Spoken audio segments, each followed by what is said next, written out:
Hello everyone, welcome to Edunoc. आज की video हम अपने सारे students of grade 9 and grade 10 दोनों के लिए लेकर आए हैं।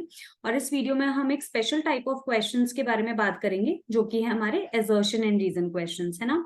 और बहुत डरते हैं यूजुअली बच्चे इन टाइप ऑफ क्वेश्चन से, बट बहुत इजी है इन्हें सॉल्व भी करना। आज हम कुछ टिप्स एंड ट्रिक्स की बात करेंगे जिससे आप ये क्वेश्चन सॉल्व कर सकते हैं।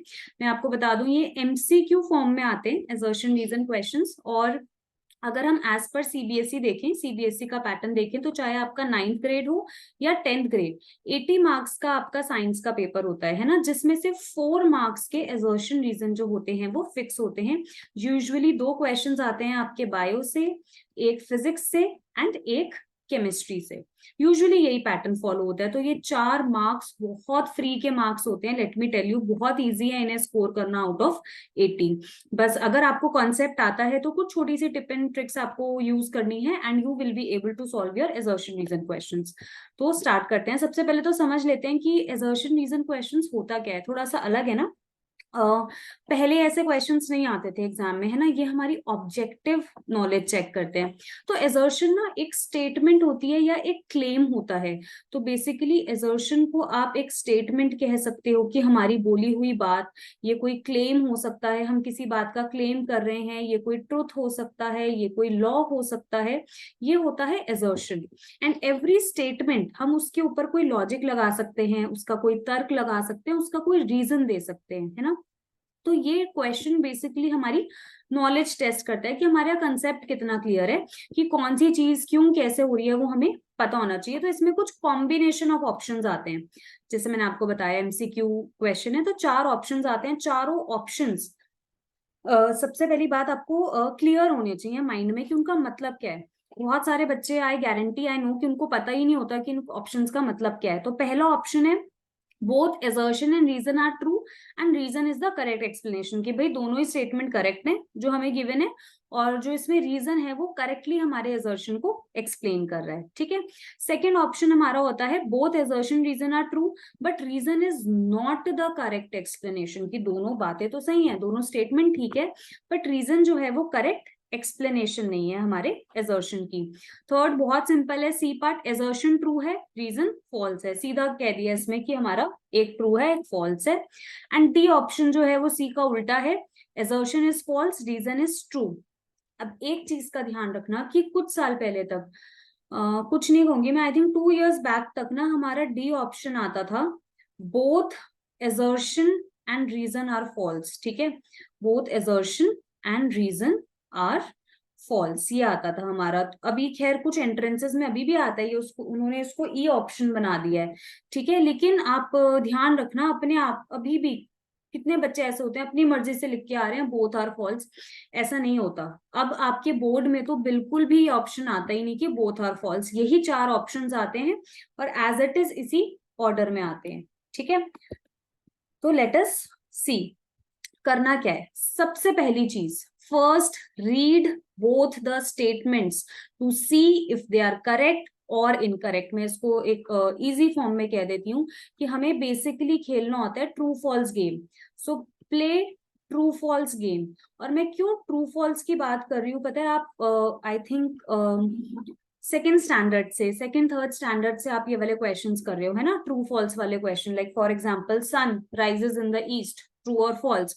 We should brush our teeth daily, true और फॉल्स, है ना।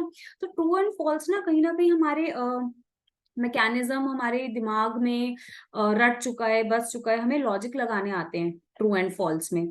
तो पहले ट्रू फॉल्स गेम खेलना है। दोनों स्टेटमेंट रीड करेंगे अच्छे से, उसको समझेंगे और देखेंगे कि वो करेक्ट है या इनकरेक्ट है। उसी के आगे टीएफ लिख के उसको ट्रू फॉल्स मार्क कर लेना। सेकंड क्या करना है, जैसे ही आपको एक इनकरेक्ट स्टेटमेंट मिलती है कि दोनों में से एक में भी फॉल्स आ गया, तो भाई बस हो गया, आपने क्रैक कर लिया क्वेश्चन। ये तो आपकी बहुत ही मतलब बढ़िया किस्मत है अगर एक भी फॉल्स आ जाए, है ना। क्योंकि अगर एक भी फॉल्स आ गया तो एक भी फॉल्स में तो क्या है फिर, या तो आपका ऑप्शन सी हो गया या आपका ऑप्शन डी हो गया। क्योंकि अगर assertion ट्रू है और रीजन फॉल्स है तो बस सी मार्क कर दो, उसके बाद तो कुछ लॉजिक लगाना ही नहीं, लगाना भी मत। बल्कि कई बार बच्चे होता है ओवर दिमाग लगा के अपना काम खराब कर देते हैं। ठीक है, तो उतना दिमाग लगाने नहीं, एक भी फॉल्स आ जाए और श्योर हो कि फॉल्स हो, तो बस आंख बंद करके तो नहीं, आंख खोलकर ऑप्शन सी मार्क कर देना, ठीक है। और अगर आपका एजर्शन फॉल्स आ जाए तो डी मार्क कर देना, है ना। एजर्शन फॉल्स, रीजन ट्रू, तो हमने डी मार्क कर दिया। तो सी डी अगर आंसर हो तो बहुत इजी हो जाता है।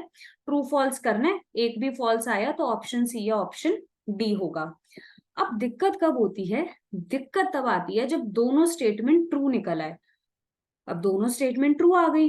अब दोनों स्टेटमेंट के ट्रू आने पे अब कनेक्शन बनाना पड़ेगा, ठीक है। और कनेक्शन बनाना थोड़ा सा टफ होता है, है ना। तो कनेक्शन इज समथिंग, किसी के साथ भी बनाना हो टफ होता है कनेक्शन, थोड़ा उसमें दिमाग लगाना पड़ता है। तो अब यहाँ पे हमें क्या करना है, दोनों सेंटेंसेस को एक दूसरे के साथ लिंक करना है।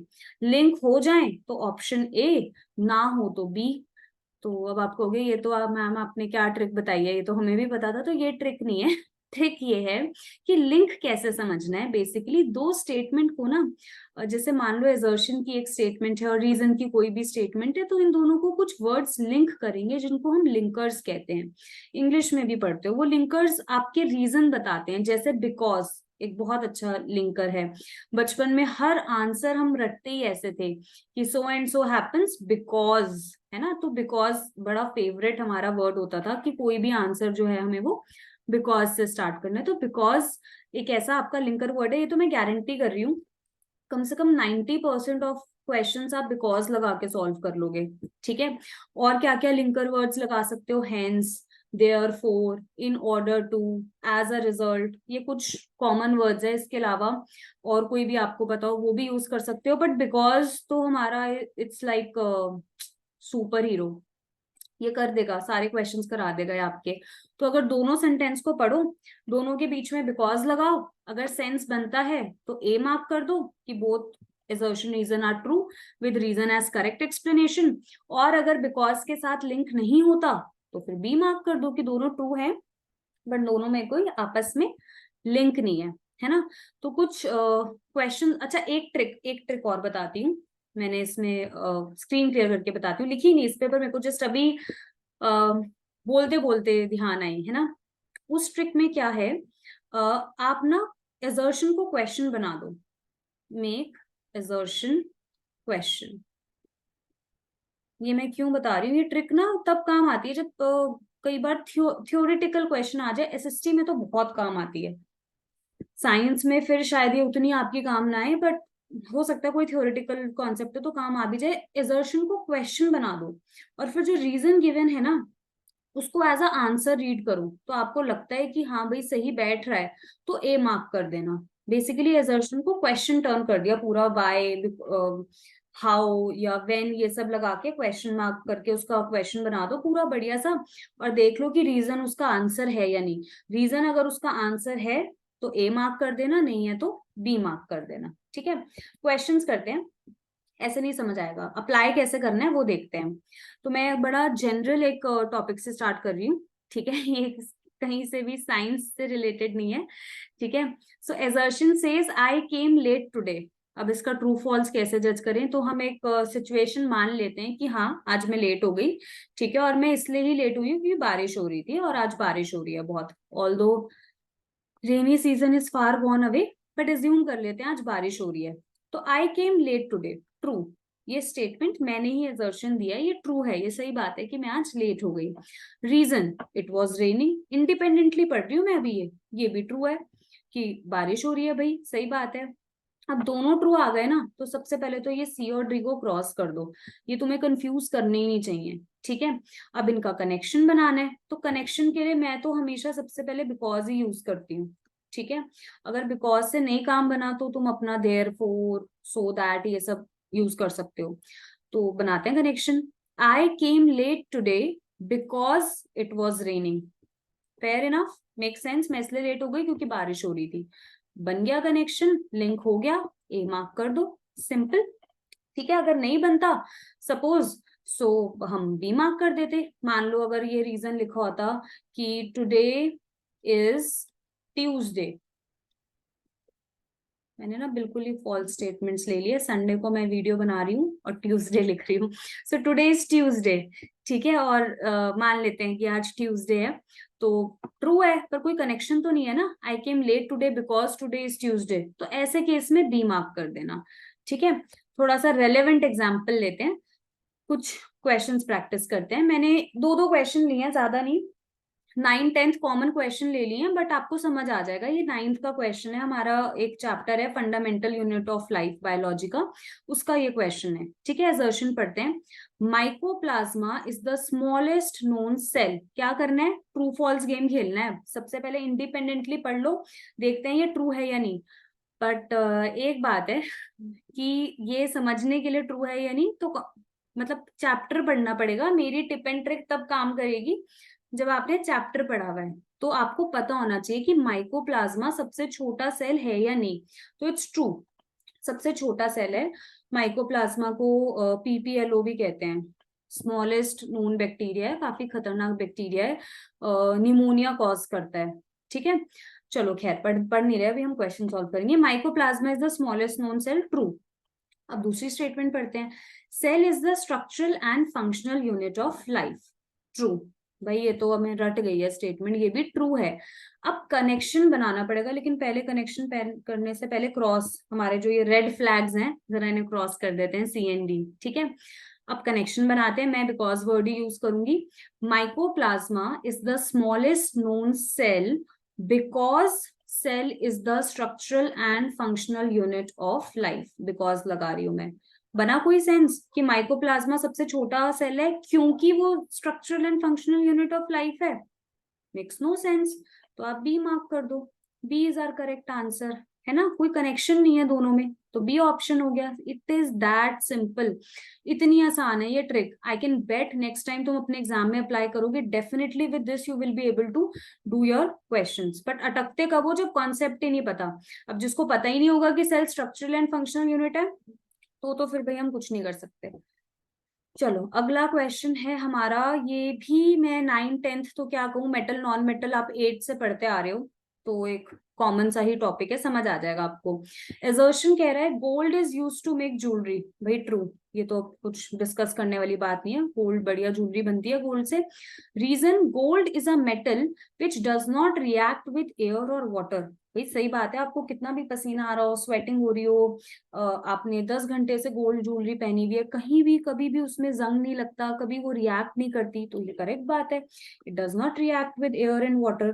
तो सबसे पहले ये अपने सी और डी हटाओ, बिल्कुल साइड कर दिया करो ऑप्शन जो हमें पता है कि है ही नहीं। अब दोनों में कनेक्शन बनाना है। ठीक है, सो यूज करते हैं, बिकॉज यूज करते हैं। Gold is use to make jewellery because gold is a metal which does not react with air or water। बना रहे, सेंस बना रहे, करेक्ट है ना। गोल्ड को हम क्यों ज्वेलरी बनाने के लिए इस्तेमाल करते हैं? क्योंकि वो एयर और वाटर के साथ रिएक्ट नहीं करता। अगर रिएक्ट करता तो हम ऐसा मेटल क्यों यूज करेंगे ज्वेलरी बनाने के लिए, जो जरा सी स्वेटिंग हो तो वो खराब हो जाए या कोरोड हो जाए, या एयर के कांटेक्ट में आए तो उसका कलर चेंज हो जाए। हम क्यों बनाएंगे ऐसे मेटल की? Remember these metals are called noble metals. ये फ्री स्टेट में एग्जिस्ट करते हैं, है ना। ये नोबल मेटल्स हैं and they exist in free state. बहुत ऊंचा समझते हैं ये अपने आप को, ये बहुत गुरूर वाले मेटल्स होते हैं। ये किसी से रिएक्ट नहीं करते, इनको किसी से मतलब नहीं होता, है ना। तो ये बिल्कुल लॉजिक है। अभी भी कंफ्यूजन हो तो सेकंड ट्रिप भी यूज कर सकते हो। सेकंड ट्रिप बोल दिया ना मैंने, ट्रिप नहीं, ट्रिक। सेकंड ट्रिक भी यूज कर सकते हो, it is trip on my mind. तो सेकंड ट्रिक भी यूज कर सकते हो। सेकंड ट्रिक क्या थी कि क्वेश्चन बना लो कि why gold is use to make jewellery. Why gold is used to make jewelry, है ना। तो अब इसका अगर आंसर लिखोगे तो ये रीजन जो है इसका आंसर पढ़ दो कि it is use to make jewellery because it does not react with air and water. यही तो रीजन लिखोगे। अगर आपका सब्जेक्टिव क्वेश्चन में भी आ गया तो ये आपकी टिप भी काम करती है। ठीक है, तो इसका आंसर ए ही होगा, both are true and reason is the correct explanation. ठीक है, अब एक और क्वेश्चन करते हैं। ये आपका 9th का क्वेश्चन है, फिजिक्स का, मोशन चैप्टर का। ठीक है, तो एजर्शन क्या कह रहा है, uniform circular motion is an accelerated motion. ये तो भाई स्टेटमेंट ही बहुत इंपॉर्टेंट है। ये जिन बच्चों ने अच्छे से पढ़ा हुआ है, चैप्टर फिजिक्स पढ़ी है, उन्हें पता है कि ये कितनी इंपॉर्टेंट स्टेटमेंट है ना। तो uniform circular motion is an accelerated motion, this is true. ये हर पॉइंट पे एक्सेलरेशन शो कर रहा होता है। रीजन पढ़ते हैं। अच्छा, जब रीजन को पढ़ो ना अपना ट्रू फॉल्स गेम खेलने के लिए, तो उसको एजर्शन दिमाग में रख के मत पढ़ना, इंडिपेंडेंटली पढ़ना कि ट्रू या फॉल्स है या नहीं। The direction of object changes at every point during circular motion. ये तो सही बात है, अगर तुम सीधे ही चलते रह जाओगे, वरना हर पॉइंट पे डायरेक्शन चेंज हो रही है, तभी तो वो एक सर्कुलर मोशन बन रहा है, राइट? हर हर एक पॉइंट पे direction is changing, that is why it is a circular motion. और आपका जो एक्सेलरेशन होता है वो क्या है? It is a vector quantity, है ना? तो इसमें आपकी दोनों चीजें आ जाती हैं, बेसिकली वेलोसिटी भी आ जाती है और डायरेक्शन भी। तो जब हर पॉइंट पे डायरेक्शन, अच्छा सबसे पहले तो मैं समझाने लग गई, ट्रू फॉल्स कर रहे थे ना, ट्रू है दोनों, तो मैंने दोबारा सी और डी को हटा देती हूँ, दोनों ट्रू हैं। अब कनेक्शन बना लेते हैं कि हम यूनिफॉर्म सर्कुलर मोशन को एक्सेलरेटेड मोशन क्यों कह रहे हैं। Uniform circular motion is called accelerated motion because the direction of object changes at every point. Yes, इसलिए ही तो कह रहे हो एक्सेलरेटेड, क्योंकि हर पॉइंट पे डायरेक्शन चेंज हो रही है। तो ए हो गया, है ना? बिकॉज यूज कर रहे हैं और कुछ नहीं करना। ठीक है, सिंपल सा, इसी से ही आपका क्वेश्चन हो जाएगा। नेक्स्ट क्वेश्चन करते हैं, प्रोबेबली लास्ट क्वेश्चन। ठीक है, ये भी आपका ये 10th का क्वेश्चन है, केमिस्ट्री का, बट समझ आ जाएगा, 9th वालों को भी समझ आ जाएगा। बड़ा प्रैक्टिकल क्वेश्चन है, मैंने क्वेश्चन जनरली लिए हैं जो 9th 10th दोनों को समझ आ जाए। एजर्शन कह रहा है to dilute sulphuric acid, acid is added to water and not water to acid. क्या बोल दिया ये हमने हमने ये बोला है कि सल्फ्यूरिक एसिड जो आपका काफी स्ट्रॉन्ग एसिड है, अगर आपको उसको डाइल्यूट करना है थोड़ा सा, तो हम एसिड को पानी में डालते हैं, ना कि पानी को एसिड में, है ना? तो ये ट्रू है, ये ट्रू है, ऐसा ही होता है। हम पानी में एसिड डालते हैं, पानी लेते हैं, ड्रॉप बाय ड्रॉप, मतलब ऐसा होता है कि यहाँ पे वाटर होता है और हम बिल्कुल एक ग्लास रॉड ले लेते हैं और ड्रॉप बाय ड्रॉप एसिड डालते हैं इनटू वाटर। और ऐसा हम क्यों कर रहे हैं? क्योंकि एसिड जो है आपका वो बहुत एक्सोथर्मिक रिएक्शन शो करता है। आप समझो जैसे जो एक बहुत गर्म तवा होता है ना, बिल्कुल गरम गरम तवा है, और आप उस पे ऐसे ऐसे पानी की छींटे मार दो, करा होगा सबने, सब करते हैं, है ना? तो आपने बहुत गर्म तवा लिया, उस पे ऐसे पानी की छींटे मारी, तो एकदम छन की आवाज आती है बहुत जोर से। वो पानी की जो बूंदे होती है वो आपके ऊपर भी आ सकती हैं, दो स्प्लैशेस ऑफ वाटर। ऐसा क्यों हुआ? थोड़ा लॉजिक लगाओ, क्योंकि तवा बहुत गर्म था, उसके अंदर बहुत ज्यादा हीट थी, और जैसे ही आपने उस पे कोल्ड वाटर डाला तो एक रिएक्शन हुआ और वो हीट बाहर निकली। वो हीट बाहर निकली तो अपने साथ उसने क्या करा? वाटर ड्रॉपलेट्स के स्प्लैशेस बना दिए। सेम थिंग, अब आपने इस गर्म तवे को, ये हॉट तवा को रिप्लेस कर दो सल्फ्यूरिक एसिड से। एसिड भी बहुत गर्म होता है, बहुत हीट होती है, तो अगर आप एसिड में if you add even 1 drop of water, तो एकदम स्प्लैशेस आएंगे उसमें। ठीक है, तो इसलिए हम पानी लेते हैं अलग से और उसमें ड्रॉप बाय ड्रॉप एसिड डालते हैं। तो रीजन यही कह रहा है कि adding water to acid might cause splashes and result into burns. तो ये ट्रू बात है। ठीक है, तो सी और डी मैंने फिर क्रॉस कर दिया। To dilute sulphuric acid, because वाला करते हैं, आप सीधा टिप बिकॉज लगाते हैं। To dilute sulphuric acid, acid is added to water and not water to acid because adding water might cause splashes and result into burns। तो जैसे ही आप यहाँ पे because लगाओगे तो आपका ये पता हो गया कि हमारा A statement is correct, right? देखो, आपने रियलाइज किया होगा मैंने अभी किसी भी क्वेश्चन में सी डी वाले क्वेश्चन लिए ही नहीं। तो देखो एक यही पर्पस है, सी डी वाले क्वेश्चन आप फिर कर लेते हो, है ना, कि अगर एक भी फॉल्स होता है। तो मैंने ज्यादातर अभी वही क्वेश्चंस लिए जिसमें हमें ए और बी में ही सबसे ज्यादा कंफ्यूजन होता है ना। हम आगे और वीडियोस में ना कुछ और स्पेसिफिक क्वेश्चंस प्रैक्टिस कर लेंगे, असर्शन रीजन। बट ये टिप ध्यान रखना, अगेन अगर बिकॉज देयरफॉर ना काम करे तो मैं इसका क्वेश्चन भी बना सकती हूँ कि why water is not added to acid. छोटा सा ही क्वेश्चन बनाया है मैंने, पूरा बना सकते हो आप करना। Why water is not added to acid but acid is added to water. तो ये क्वेश्चन आ जाए तो आप खुद भी तो यही लिखोगे कि it will be a exothermic reaction, it might causes splashes, it might causes burn. तो वही तो है इसका आंसर, और अगर यही है इसका आंसर रीजन ही, तो भी ये मार्क कर दिया। तो इन दोनों टिप से आपका क्वेश्चन सॉल्व हो जाएगा। ठीक है, तो दैट्स इट, ज्यादा क्वेश्चंस नहीं करेंगे, मुझे बस यही टिप्स एंड ट्रिक्स शेयर करनी थी। मैं दोबारा से रिपीट कर देती हूँ, सिर्फ 3 चीजें करनी है आपको, सिर्फ 3 चीजें। सबसे पहले ट्रू फॉल्स गेम खेलना है, दोनों स्टेटमेंट को इंडिपेंडेंटली पढ़ना है, असर्शन अलग पढ़ो, रीजन अलग पढ़ो। अगर ट्रू फॉल्स लिख लो उनके आगे, एक भी स्टेटमेंट फॉल्स है, असर्शन फॉल्स है तो सी ऑप्शन हो गया है ना, रीजन फॉल्स है तो डी, सॉरी, असर्शन ट्रू है, रीजन फॉल्स है तो सी ऑप्शन हो गया, और असर्शन फॉल्स है, रीजन ट्रू है तो डी ऑप्शन हो गया। सेकंड, हमें क्या करना है, अगर हमारे पास दोनों स्टेटमेंट ट्रू आ जाए तो फिर हमारे पास और दो चीजें हैं करने के लिए। पहला, उनको लिंक कर दो आपस में, कनेक्शन बनाओ। कनेक्शन किन वर्ड से बना सकते हैं हम, because, therefore, so that, hence, as a result. ठीक है, अगर इन सब से भी काम नहीं बनता तो थर्ड एंड लास्ट हम क्या करेंगे, हम अपने असर्शन को क्वेश्चन में चेंज कर देंगे और उस क्वेश्चन का आंसर हम एज्यूम करेंगे कि रीजन है। तो रीजन पढ़ के अगर आपको लगता है कि मेरे क्वेश्चन का आंसर ठीक है तो वो ए होगा, और अगर आपको लगता है कि ठीक नहीं है तो उसका ऑप्शन बी होगा।